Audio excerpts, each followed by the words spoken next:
उन लोगों के जीवन में एक गहरा दुख होता है जो लगातार दूसरों के सामने अपना मूल्य साबित करने की कोशिश करते रहते हैं। ऐसे व्यक्ति जो बाहरी स्वीकृति के पीछे भागते हैं लेकिन कभी सच्ची शांति नहीं पाते। वे थके हुए, चिंतित और दूसरों की राय से हमेशा बंधे रहते हैं, और जब तक उन्हें इसका एहसास होता है तब तक बहुत देर हो चुकी होती है। जीवन उनसे गुजर चुका होता है और पीछे केवल खालीपन का एहसास छोड़ जाता है। रोम के सम्राट और इतिहास के महानतम दार्शनिकों में से एक मार्कस ऑरेलियस ने लाखों लोगों के साम्राज्य पर शासन करते हुए भी यह बात समझ ली थी। उनके पास सब कुछ था, शक्ति, वैभव, सेनाएं, उनके सम्मान में खड़ी मूर्तियां। फिर भी उन्होंने लिखा, अच्छाई का स्रोत तुम्हारे भीतर है, और यदि तुम हमेशा खुदाई करते रहोगे तो वह बिना रुके फूटता रहेगा। यह वीडियो उन सभी के लिए है जो दूसरों की नजरों से जीकर थक चुके हैं। यदि आप इसे अंत तक देखते हैं और इन शिक्षाओं को लागू करते हैं तो आप पाएंगे कि सच्ची शक्ति खुद पर ध्यान केंद्रित करने में है। और जब ऐसा होगा तो परिणाम उन लोगों को चकित कर देगा जिन्होंने आप पर संदेह किया था। लेकिन यदि आप उस बात को अनदेखा करते हैं जो आप सुनने वाले हैं, तो आपका भाग्य उन लाखों लोगों के समान होगा जो एक उद्देश्यहीन अस्तित्व जीते हैं, अपनी भावनाओं, सोशल मीडिया और उन लोगों की अपेक्षाओं से नियंत्रित होते हैं जो वास्तव में परवाह नहीं करते। मार्कस ऑरेलियस का मानना था कि मानव पीड़ा का अधिकांश हिस्सा उस असफल प्रयास से उत्पन्न होता है जो हमारी पहुंच से परे है, उसे नियंत्रित करने की कोशिश करता है। वे जानते थे कि जितना ज्यादा कोई अपने आसपास की हर चीज को नियंत्रित करने की कोशिश करता है, वह उतना ही कमजोर और भावनात्मक रूप से संवेदनशील हो जाता है। यह हाथों में पानी पकड़ने जैसा है, जितना कसकर पकड़ते हैं उतनी ही तेजी से वह आपकी उंगलियों से फिसल जाता है। और समस्या यह है कि हम एक ऐसी दुनिया में रहते हैं जो हमें ठीक इसके विपरीत सिखाती है, हर चीज पर नियंत्रण खोजना, यहां तक कि उस पर भी जो हम पर निर्भर नहीं है। क्या आपने कभी गौर किया है कि किसी का मूड सिर्फ इसलिए खराब हो जाता है क्योंकि मौसम बरसात का है? या लोग कैसे चिढ़ जाते हैं जब ट्रैफिक उनकी योजनाओं में देरी करता है, या जब कोई उनकी अनुचित आलोचना करता है? अधिकांश लोग खुद को छोटी बाहरी परिस्थितियों से अभिभूत होने देते हैं और यह उन्हें भावनात्मक रूप से कमजोर बनाता है। मार्कस ऑरेलियस ने कहा था कि सच्ची शक्ति तब उभरती है जब हम समझते हैं कि क्या हमारे नियंत्रण में है और क्या नहीं। यह स्टोइज्म के सबसे सरल विचारों में से एक है, फिर भी सबसे शक्तिशाली भी। जिसे बदला नहीं जा सकता उसे स्वीकार करना ही शांति की नींव है। कल्पना कीजिए कि किसी को उसकी नौकरी से निकाल दिया गया है। स्वाभाविक प्रतिक्रिया निराशा, गुस्सा या उदासी होती है, लेकिन इनमें से कोई भी भावना इस तथ्य को नहीं बदलती कि नौकरी चली गई है। जो बदल सकता है वह यह है कि वह व्यक्ति कैसी प्रतिक्रिया देता है। वे अपने खाली समय का उपयोग खुद को फिर से गढ़ने, कुछ नया सीखने या बेहतर अवसर खोजने के लिए कर सकते हैं। जब वे केवल उस चीज पर ध्यान केंद्रित करते हैं जिसे वे नियंत्रित कर सकते हैं, अपनी क्रियाएं, अपने चुनाव और अपना रवैया, तो वे एक हानि को एक नई शुरुआत में बदल देते हैं। और ठीक यही स्टोइक्स अभ्यास करते थे। मार्कस ऑरेलियस ने अपने जीवन का अधिकांश समय युद्ध, राजनीतिक विश्वासघात, बीमारियों और अकल्पनीय दबावों के बीच बिताया। फिर भी उन्होंने अपना संयम बनाए रखा। अपने लेखन में उन्होंने हर एक दिन खुद को याद दिलाया कि वे दूसरों की क्रियाओं या बाहरी परिस्थितियों को नियंत्रित नहीं कर सकते, लेकिन वे अपनी प्रतिक्रियाओं, अपने शब्दों और अपने आचरण को नियंत्रित कर सकते थे। उन्होंने लिखा, यदि तुम्हें किसी बाहरी चीज से कष्ट होता है तो वह कष्ट उस चीज के कारण नहीं बल्कि तुम्हारे उसके आकलन के कारण है, और इसे तुम्हारे पास किसी भी क्षण रद्द करने की शक्ति है। यह वाक्य एक शक्तिशाली अनुस्मारक के रूप में कार्य करता है कि पीड़ा तथ्यों से ज्यादा हमारी व्याख्या से उत्पन्न होती है। आज हम उसी दुविधा का सामना करते हैं, बस एक अलग रूप में। सोशल मीडिया पर एक भी नकारात्मक टिप्पणी किसी के लिए नियंत्रण खोने के लिए पर्याप्त है। एक आलोचना, एक तुलना, एक अन्याय, और तुरंत उनकी दुनिया बिखर जाती है। लोग दूसरों की राय को नियंत्रित करने पर इतने केंद्रित हैं कि वे अपने आंतरिक संतुलन की उपेक्षा करते हैं। यह ऐसा है जैसे हर लाइक एक व्यक्तिगत मूल्य मीटर के रूप में कार्य करता है। जब वे नहीं मिलते तो निराशा घर कर जाती है। लेकिन मार्कस ऑरेलियस ने पहले ही चेतावनी दी थी कि दूसरों की स्वीकृति पर निर्भर रहना एक प्रकार की गुलामी है। उन्होंने कहा था कि बुराई करने वाले पुरुषों से बुराई न करने की उम्मीद करना पागलपन है, जिसका अर्थ है कि दुनिया जैसी है उससे अलग होने की इच्छा करना अतार्किक है। जिसे नियंत्रित नहीं किया जा सकता उसे स्वीकार करने का मतलब निष्क्रिय होना नहीं, बल्कि बुद्धिमान होना है। इसका मतलब है कि केवल वही कार्य करना जहां आपकी क्रियाओं में वास्तविक शक्ति हो। यदि कोई आपको अपमानित करता है तो आप अपमान को नियंत्रित नहीं करते, लेकिन आप अपनी प्रतिक्रिया को नियंत्रित करते हैं। यदि ट्रैफिक रुका हुआ है तो आप ट्रैफिक को नियंत्रित नहीं करते, लेकिन आप उस समय का क्या करते हैं उसे नियंत्रित करते हैं। आप गुस्सा हो सकते हैं या आप कुछ ऐसा सुन सकते हैं जो आपको प्रेरित करता है। यदि कोई योजना विफल हो जाती है तो आप विफलता को नियंत्रित नहीं करते, लेकिन आप खुद को कैसे संभालते हैं उसे नियंत्रित करते हैं। यही वह शक्ति है जिसे बहुत कम लोग वास्तव में समझते हैं। ऐसे व्यक्ति हैं जिन्होंने सब कुछ खो दिया और ठीक इसी सिद्धांत को लागू करके फिर से जन्म लिया। रॉबर्ट डाउनी जूनियर जैसे किसी व्यक्ति पर विचार करें जिसने लत, कारावास और अस्वीकृति से लड़ाई लड़ी, लेकिन अपना ध्यान बदलने का चुनाव किया।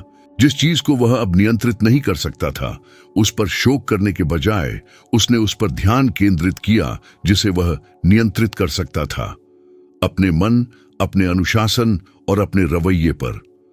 परिणाम एक पूर्ण जीवन परिवर्तन और आत्मनियंत्रण व जिम्मेदारी पर पुनर्निर्मित करियर था। वह मार्कस ऑरेलियस ने आज से 2000 साल पहले जो सिखाया था उसके आधुनिक प्रतीक बन गए। जब आप यह समझना शुरू करते हैं कि आप दुनिया को नियंत्रित नहीं कर सकते, लेकिन आप उस पर कैसे प्रतिक्रिया करते हैं उसे नियंत्रित कर सकते हैं, तो आपके भीतर कुछ बदल जाता है। आसपास का अराजक माहौल आपको उसी तरह नहीं हिलाता, क्योंकि आप यह देखना शुरू कर देते हैं कि जो कुछ भी होता है वह सद्गुण का अभ्यास करने का एक और अवसर मात्र है। और यह दृष्टिकोण में बदलाव ही सच्ची भावनात्मक स्वतंत्रता की शुरुआत करता है। अधिकांश लोग इसलिए असफल नहीं होते क्योंकि वे अक्षम होते हैं। वे इसलिए असफल होते हैं क्योंकि वे अपनी ऊर्जा उन चीजों पर बर्बाद करते हैं जो उन पर निर्भर नहीं करती। वे दूसरों को बदलने की कोशिश करते हैं, वे अतीत को बदलने की कोशिश करते हैं, वे अनिवार्य को बदलने की कोशिश करते हैं, और इस प्रक्रिया में वे खुद को बदलना भूल जाते हैं। स्टोइज्म इस ध्यान को उलटने का एक निमंत्रण है। यह हमें भीतर देखने और एक आंतरिक शक्ति विकसित करने सिखाता है जिसे कोई भी परिस्थिति नष्ट नहीं कर सकती। यह तब होता है जब आप खुद पर ध्यान केंद्रित करते हैं, जब आप बेकाबू को नियंत्रित करने की कोशिश करना बंद कर देते हैं कि कुछ शक्तिशाली होता है, डर कम होता है, चिंता कमजोर होती है और शांति एक स्वाभाविक अवस्था बन जाती है। और जब ऐसा होता है तो परिणाम स्पष्ट होता है। आपके आसपास के लोग ध्यान देते हैं, लेकिन वे समझते नहीं।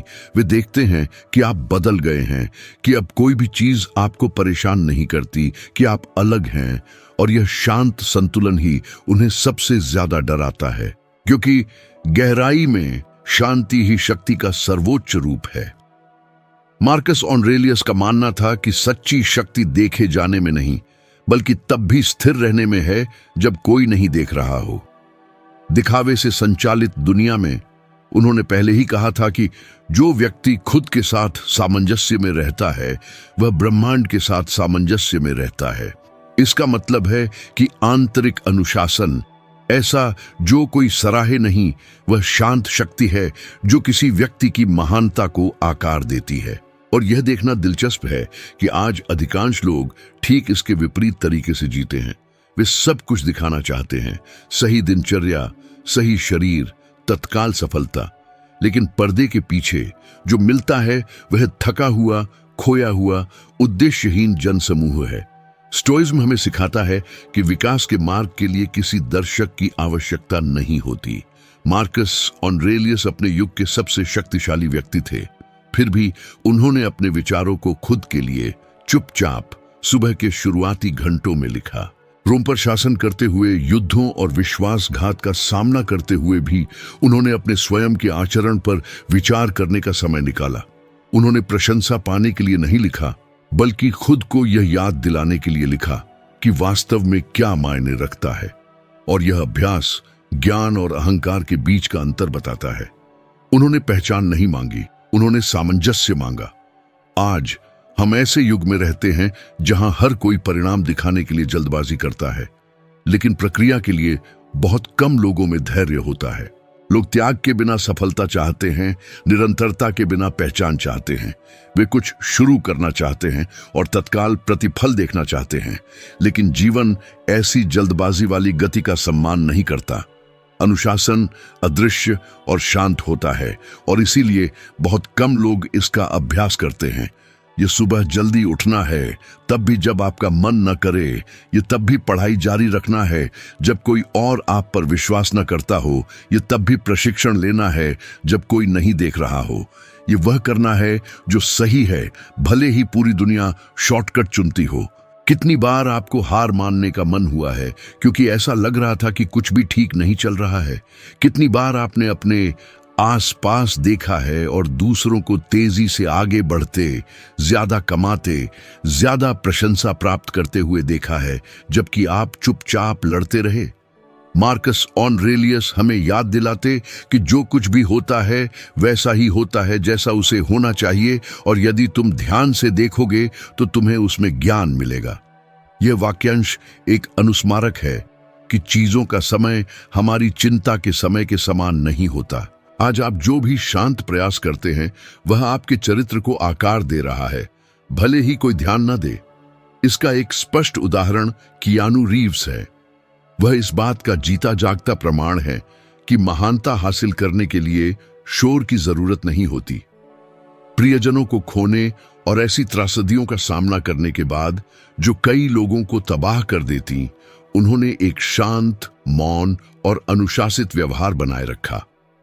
उन्होंने अपने दर्द को कभी बहाने के रूप में इस्तेमाल नहीं किया, न ही उन्हें अपने संघर्षों को उजागर करने की जरूरत पड़ी। वह बस दिन ब दिन एक बेहतर इंसान बनने पर ध्यान केंद्रित करते रहे, और इसका परिणाम यह है कि आज एक शब्द भी कहे बिना वह केवल अपने जीने के तरीके से लाखों लोगों को प्रेरित करते हैं। यही अभ्यास में स्टोइज्म का सार है। बोलना नहीं बल्कि कार्य करना। चुपचाप काम करने में अपार शक्ति होती है। जब आप चुपचाप काम करते हैं तो कोई नहीं जानता कि आप क्या योजना बना रहे हैं। कोई आपके कदमों को बर्बाद नहीं कर सकता, और सबसे महत्वपूर्ण बात, कोई भी अपनी राय और निर्णयों से आपकी ऊर्जा को खत्म नहीं कर सकता। खामोशी उस चीज की रक्षा करती है जो अभी भी आपके भीतर विकसित हो रही है। यह वह स्थान है जहां परिवर्तन होता है। यही कारण है कि कई लोग असफल होते हैं, क्योंकि वे उस अवधि को सहन नहीं कर सकते जहां अभी तक कोई वाहवाही नहीं होती। कल्पना कीजिए एक कलाकार की जो कई सालों तक बिना एक भी पेंटिंग बेचे चित्रकारी करता रहता है, लेकिन जारी रखता है। उसे अपने काम पर विश्वास होता है। कल्पना कीजिए एक एथलीट की जो महीनों तक एक खाली जिम में प्रशिक्षण लेता है जबकि बाकी दुनिया सो रही होती है। कल्पना कीजिए एक ऐसे विद्यार्थी की जो भविष्य में अपने विश्वास के कारण पार्टियों और भटकावों से दूर रहता है। ऐसे लोग अदृश्य बीज बो रहे होते हैं, और जब परिणाम सामने आते हैं तो दुनिया उन्हें किस्मत वाला कहती है। लेकिन जिसे दुनिया किस्मत कहती है, स्टोइकिज्म उसे अनुशासन कहता है। मार्कस ऑरेलियस अनुशासन को एक कर्तव्य मानते थे, कोई विकल्प नहीं। उनका मानना था कि मनुष्य को सही ढंग से कार्य करना चाहिए, भले ही उन्हें कोई देख रहा हो या न देख रहा हो। वे कहते थे, सबसे अच्छा बदला यह है कि आप उस व्यक्ति जैसे न बने जिसने आपको नुकसान पहुंचाया। और यह वाक्य आत्मनियंत्रण की शक्ति को दर्शाता है। अपमान के समय वे क्रोध से प्रतिक्रिया नहीं करते थे। प्रशंसा के समय वे अहंकार से विचलित नहीं होते थे। उनकी स्थिरता स्वयं के प्रति उनकी प्रतिबद्धता से आती थी, न कि दूसरों की स्वीकृति से। इसे आधुनिक जीवन पर लागू करना जितना लगता है उससे कहीं ज्यादा आसान है। इसका अर्थ है तुलना के बजाय एकाग्रता चुनना। इसका अर्थ है खामोशी में विकसित होने का निर्णय लेना, कुछ भी साबित करने की आवश्यकता महसूस किए बिना। इसका अर्थ है यह समझना कि सच्ची पहचान तब मिलती है जब आप ऐसे व्यक्ति बन जाते हैं जिसे खुद का बचाव करने की भी जरूरत नहीं पड़ती, क्योंकि परिणाम खुद ब खुद बोलते हैं। इसका अर्थ यह भी है कि जब दूसरे आपसे आगे दिखें तो निराश न हो, क्योंकि हर किसी की यात्रा अलग होती है। सबसे बड़ी सच्चाई यह है कि दुनिया शोर शराबे की आदी हो गई है। लोग दिखावे को सफलता समझने लगे हैं और उपस्थिति को उद्देश्य। लेकिन जब आप अनुशासन और मौन के साथ जीना शुरू करते हैं तो आपके भीतर कुछ बदल जाता है। आप दूसरों की राय की कम परवाह करने लगते हैं और इस बात की ज्यादा परवाह करते हैं कि आप क्या बन रहे हैं। और यह उन लोगों के लिए डरावना है जो दिखावे के लिए जीते हैं, क्योंकि आपकी प्रगति को लाइक से नहीं मापा जा सकता और न ही आलोचना से रोका जा सकता है। यदि इस वीडियो ने आपको अभी तक सोचने पर मजबूर किया है तो याद रखें कि इस तरह की सामग्री का समर्थन करना ही इस संदेश को जीवित रखता है। जब आप चैनल को सब्सक्राइब करते हैं और लाइक पर क्लिक करते हैं तो यह इस दर्शन को उन और लोगों तक फैलाने में मदद करता है जिन्हें कुछ ऐसा सुनने की जरूरत है जो उन्हें जगा सके। यह मिलकर विकास, सीखने और परिवर्तन के लिए एक जगह बनाने का एक तरीका है। मौन और अनुशासन अदृश्य फिर भी शक्तिशाली हथियार हैं। जब आप इनका उपयोग करना सीख जाते हैं तो दुनिया आपको विचलित करना बंद कर देती है और आप किसी ऐसी चीज से निर्देशित होने लगते हैं जिसे कोई देख नहीं सकता, लेकिन हर कोई महसूस कर सकता है। आपकी दृढ़ता, और यह दृढ़ता ही है जो धीरे धीरे आपको एक ऐसे व्यक्ति में बदल देगी जिसे अपने मूल्य की घोषणा करने की आवश्यकता नहीं होगी, क्योंकि यह हर कार्य में, हर मौन विजय में प्रकट होता है। इस तरह आप खुद पर ध्यान केंद्रित करते हैं और अपने परिणामों से दुनिया को चकित करते हैं। मार्कस ऑरेलियस मानते थे कि मनुष्य का सबसे बड़ा शत्रु बाहरी दुनिया नहीं, बल्कि उसका अपना आंतरिक अनियंत्रण है। उन्होंने कहा था कि कोई भी व्यक्ति तब तक स्वतंत्र नहीं है जब तक वह अपना स्वामी न हो, और यह वाक्यांश स्टोइकिज्म की सबसे महान शिक्षाओं में से एक को वहन करता है। सच्ची स्वतंत्रता तब जन्म लेती है जब हम अपनी भावनाओं पर नियंत्रण करना सीखते हैं। ज्यादातर लोग मानते हैं कि वे स्वतंत्र हैं, लेकिन उनके संतुलन खोने के लिए केवल एक चीज का गलत होना ही काफी है। एक आलोचना, एक निराशा, एक अपमान, और सारी शांति गायब हो जाती है। यह दर्शाता है कि हम क्षणिक भावनाओं के कितने गुलाम हैं और हमने खुद को वास्तव में जानना अभी भी कितना कम सीखा है। हम ऐसे युग में जी रहे हैं जहां लोग हर बात पर प्रतिक्रिया करते हैं। यदि कोई असहमत होता है तो वे गुस्से से जवाब देते हैं। यदि उन्हें अनदेखा किया जाता है तो वे खुद को कम महसूस करते हैं। यदि कुछ योजना के विपरीत होता है तो वे निराश हो जाते हैं। लेकिन स्टोइकिज्म हमें सिखाता है कि शक्ति प्रतिक्रिया करने में नहीं, बल्कि यह चुनने में है कि कैसे प्रतिक्रिया करनी है। यह धारा में बह जाने और उफनते पानी में भी तैरना सीखने के बीच का अंतर है। मार्कस ऑरेलियस धोखे, बीमारियों और युद्धों से घिरे रहे, लेकिन उन्होंने कभी भी बाहरी अराजकता को अपनी आंतरिक स्थिति को परिभाषित नहीं करने दिया। वे हर दिन खुद को याद दिलाने के लिए लिखते थे कि आपके मन पर आपका नियंत्रण है, बाहरी घटनाओं पर नहीं। इस जागरूकता ने उन्हें भीतर से अजेय बना दिया, भले ही उनके आसपास की दुनिया ढहती हुई लग रही थी। आधुनिक विज्ञान इस बात की पुष्टि करता है जो स्टोइक्स पहले से जानते थे। शोध से पता चलता है कि जिन लोगों में ज्यादा भावनात्मक नियंत्रण होता है उनमें चिंता का स्तर कम होता है। वे तनाव को बेहतर ढंग से संभालते हैं और ज्यादा समझदारी भरे निर्णय लेते हैं। आत्मनियंत्रण केवल एक दार्शनिक गुण नहीं है, यह जीवन के लिए एक व्यावहारिक उपकरण है। रोजमर्रा की स्थितियों के बारे में सोचें। कोई आपको काम पर उकसाता है, आपको परेशान करने की कोशिश करता है या आपकी छवि के बारे में कुछ नकारात्मक बातें फैलाता है। सबसे आम प्रतिक्रिया यह होगी कि आप जवाब दें, अपनी सफाई दें या बदला लें, लेकिन ऐसा करके आप अपनी शांति का नियंत्रण दूसरे व्यक्ति को सौंप देते हैं। जब आप आवेश में आकर प्रतिक्रिया देते हैं तो आप दूसरे व्यक्ति को यह तय करने देते हैं कि आपको कैसा महसूस करना चाहिए। स्टोइक इसके विपरीत करता है। वह अवलोकन करता है, समझता है और चुनता है। वह कायरता से नहीं बल्कि बुद्धिमत्ता से चुप रहता है। इसका एक आधुनिक उदाहरण क्रिस्टियानो रोनाल्डो है।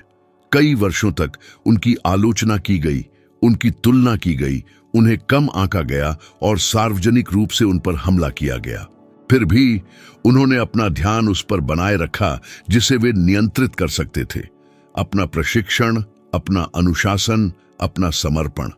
जबकि कई लोग हर किसी को खुश करने की कोशिश में थक गए, उन्होंने आलोचना को आत्म सुधार के ईंधन में बदल दिया। यह व्यवहार में आत्मनियंत्रण है।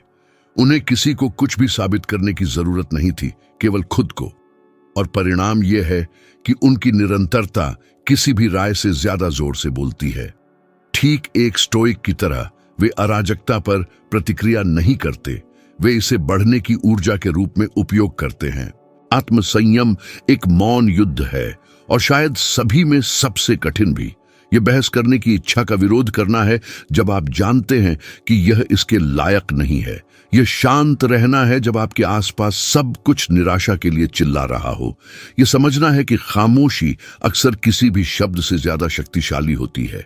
आत्मनियंत्रण कोई कमजोरी नहीं, यह एक ढाल है। जब आप अपनी भावनाओं पर नियंत्रण करना सीख जाते हैं तो कोई और आपको हेरफेर नहीं कर सकता। और यही बात लोगों को डराती है, ऐसे व्यक्ति को देखना जिसे आसानी से हिलाया नहीं जा सकता। कितनी बार आपने किसी छोटी सी बात के कारण अपना पूरा दिन बर्बाद कर दिया है? एक देरी, एक अनदेखा संदेश या एक अप्रत्याशित घटना। कितनी बार आपने दूसरों के मिजाज को अपने मिजाज पर हावी होने दिया है? ऐसा इसलिए होता है क्योंकि हमें सोचने से पहले प्रतिक्रिया देना सिखाया गया था। लेकिन जब आप अपनी भावनाओं का अवलोकन करना शुरू करते हैं तो आपकी सांसें बदल जाती हैं, आपका मन साफ हो जाता है और आपके निर्णय ज्यादा सचेत हो जाते हैं। ऐसा नहीं है कि समस्याएं गायब हो जाती हैं, बल्कि आप उनके बंधक बनना बंद कर देते हैं। स्वयं पर नियंत्रण पाना एक रोज का अभ्यास है। यह भीतर देखना और यह महसूस करना है कि कब अहंकार तर्क पर हावी होना चाहता है। यह समझना है कि कब गुस्सा शांति से ज्यादा जोर से चिल्लाना चाहता है। यह याद रखना है कि बाहरी कुछ भी आप पर तब तक शक्ति नहीं रखता जब तक आप उसे अनुमति न दें। मार्कस ऑरेलियस तनाव के क्षणों में खुद को लिखते थे, यदि कोई चीज आपको परेशान करती है तो ऐसा इसलिए है क्योंकि आपने उसे आपको प्रभावित करने की अनुमति दी है। और यह वाक्यांश एक आईने की तरह है। हर बार जब कोई आपको विचलित करता है तो ऐसा इसलिए होता है क्योंकि आपने अपनी शांति का नियंत्रण उसे सौंप दिया है। कुछ लोग ऐसे होते हैं जो यह कभी नहीं सीखते और अपना जीवन प्रतिक्रिया करते हुए बिताते हैं। वे उतार चढ़ाव के साथ जीते हैं, हमेशा परिस्थितियों की दया पर, और अंत में वे पीछे मुड़कर देखते हैं और महसूस करते हैं कि वे कभी भी स्वयं के स्वामी नहीं रहे। लेकिन कुछ ऐसे भी हैं जो अधिक कठिन रास्ता चुनते हैं, स्वयं को जानने, स्वयं का अवलोकन करने और स्वयं पर नियंत्रण पाने का। ये वे लोग हैं जो एक ऐसी आंतरिक शक्ति प्राप्त करते हैं जिसे कुछ भी नष्ट नहीं कर सकता। आत्म संयम का अभ्यास साधारण चीजों से शुरू किया जा सकता है। जब कोई चीज आपको परेशान करे तो गहरी सांस लें और प्रतिक्रिया करने से पहले थोड़ा इंतजार करें। जब आपको किसी उकसावे पर जवाब देने की इच्छा महसूस हो तो चुप रहें और उस आवेग को गुजरते हुए देखें। जब कुछ गलत हो जाए तो शिकायत करने के बजाय यह समझने की कोशिश करें कि इससे क्या सीखा जा सकता है। हर बार जब आप ऐसा करेंगे तो आप मन की मांसपेशी को मजबूत कर रहे होंगे, और जितना ज्यादा आप इसे प्रशिक्षित करेंगे उतना ही यह मजबूत होता जाएगा। भावनात्मक नियंत्रण ही उन लोगों को अलग करता है जो केवल जीवित रहते हैं और उन लोगों को जो वास्तव में जीते हैं। जो जीवित रहते हैं वे खुद को भावनाओं द्वारा घसीटने देते हैं। जो वास्तव में जीते हैं वे उन्हें पहचानते हैं लेकिन उन्हें हावी होने नहीं देते। आत्मनियंत्रण एक कला है और सभी कलाओं की तरह इसमें अभ्यास, धैर्य और जागरूकता की आवश्यकता होती है। यही क्षमता है जो आपको अराजकता का सामना करते हुए भी शांत, केंद्रित और स्पष्ट रहने की अनुमति देती है। मार्कस ऑरेलियस ने युद्ध के मैदानों में लड़ाइयां लड़ी, लेकिन उनकी सबसे बड़ी लड़ाइयां आंतरिक थीं। वे जानते थे कि यदि उन्होंने स्वयं पर विजय प्राप्त कर ली तो कोई और उन्हें हरा नहीं सकता। और यही बात हम में से किसी एक पर भी लागू होती है, क्योंकि जब आप अपनी भावनाओं पर नियंत्रण करना सीख जाते हैं तो दुनिया आपको नीचे गिराने की कोशिश कर सकती है, लेकिन वह आपको फिर कभी नियंत्रित नहीं कर पाएगी। मार्कस ऑरेलियस समझते थे कि मानवीय पीड़ा परिणामों को नियंत्रित करने के प्रयास से उत्पन्न होती है। उन्होंने कहा था कि चीजों को अपनी इच्छा के अनुसार होने की तलाश न करें, बल्कि जैसी वे हैं वैसी ही होने की कामना करें और आप शांति से रहेंगे। परिप्रेक्ष्य में यह सरल बदलाव एक व्यक्ति को जीवन भर की निराशाओं से मुक्त करने की शक्ति रखता है। कम उम्र से ही हमें अपने मूल्य को परिणामों से मापना सिखाया जाता है, अंक, पद, दिखावा, पैसा। लेकिन सच्चाई यह है कि इनमें से लगभग कुछ भी पूरी तरह से हमारे नियंत्रण में नहीं है। हमारे नियंत्रण में जो है वह है प्रयास, इरादा और समर्पण। जब ध्यान प्रक्रिया पर केंद्रित होता है तो परिणाम एक स्वाभाविक परिणाम बन जाता है।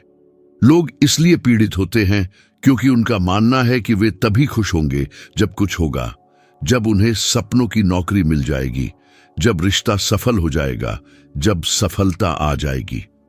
और इस तरह जीकर वे जीवन को एक ऐसी दौड़ में बदल देते हैं जिसकी कोई अंतिम रेखा नहीं है। स्टोइकिज्म इसके विपरीत सिखाता है कि शांति तब आती है जब आप अपना सर्वश्रेष्ठ करते हैं और बिना किसी प्रतिरोध के जो आता है उसे स्वीकार करते हैं। यह स्वीकृति अनुरूपता नहीं है, यह बुद्धिमत्ता है। यह समझना है कि ब्रह्मांड आपकी इच्छा के इर्द गिर्द नहीं घूमता, बल्कि यह सद्भाव में काम करता है जब आप अपनी भूमिका को शांति से निभाते हैं। स्टीव जॉब्स इसका एक स्पष्ट उदाहरण थे। जब उन्हें अपनी ही कंपनी से हटा दिया गया था तो वे नाराजगी के आगे झुक सकते थे, लेकिन उन्होंने उस पर ध्यान केंद्रित करने का विकल्प चुना जिसे वे नियंत्रित कर सकते थे। अपनी रचनात्मकता, अपनी दूरदर्शिता, कुछ नया बनाने का अपना जुनून। उन्होंने अपना ध्यान प्रक्रिया पर लगाया, न कि बदले पर, और परिणाम कुछ और भी महान का पुनर्निर्माण था। उन्होंने किसी को कुछ भी साबित करने की कोशिश नहीं की, केवल जो उन्हें पसंद था उसे उत्कृष्टता के साथ किया। परिणाम स्वाभाविक रूप से आया। यही स्टोइक वैराग्य का सार है, तीव्रता से कार्य करना लेकिन परिणाम का गुलाम न बनना। व्यवहार में इसे लागू करने का अर्थ है अपनी ऊर्जा को वर्तमान में लगाना। इसका मतलब है एकाग्रता से काम करना, लेकिन बिना किसी चिंता या तनाव के। इसका अर्थ है अपने काम में पूरी तरह से खुद को लगाना, लेकिन दूसरों की मंजूरी या तुरंत मिलने वाले परिणामों पर निर्भर हुए बिना। मार्कस ऑरेलियस ने हमें याद दिलाया था कि हमारी आत्मा चीजों से नहीं, बल्कि उनके बारे में हमारे विचारों से विचलित होती है। जब आप परिणाम को नियंत्रित करने की चाहत से खुद को अलग कर लेते हैं तो आप पाते हैं कि पीड़ा की जगह सहजता ले लेती है और जल्दबाजी की जगह स्थिरता आ जाती है। इसलिए एक साधारण सी चुनौती जीवन के साथ आपके रिश्ते को पूरी तरह से बदल सकती है। कोई ऐसी चीज चुने जो आमतौर पर आपकी उत्सुकता बढ़ाती हो, चाहे वह कोई परियोजना हो, कोई लक्ष्य हो या कोई आदत, और 7 दिनों तक खुद को पूरी तरह से उसकी प्रक्रिया में डुबो दें। हर दिन अपना सर्वश्रेष्ठ दें, परिणाम के बारे में सोचे बिना, किसी को बताए बिना और किसी भी तरह की पहचान की तलाश किए बिना।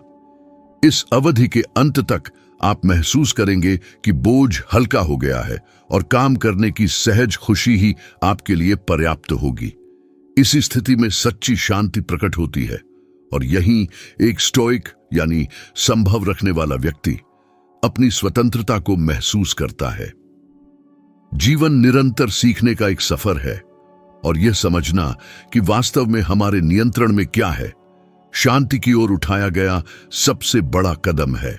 जब हम पूरी जागरूकता, स्वीकार्यता और उद्देश्य के साथ काम करना शुरू करते हैं तो हमारे आसपास सब कुछ अधिक अर्थपूर्ण लगने लगता है। चुनौतियां दुश्मन नहीं रहती, बल्कि गुरु बन जाती हैं। समय दुश्मन नहीं रहता और एक वफादार साथी में बदल जाता है। यह सामग्री आपको आज के दिन को अधिक शांति, बेहतर स्पष्टता और अपने विकल्पों के प्रति गहरी जागरूकता के साथ देखने के लिए प्रेरित करे।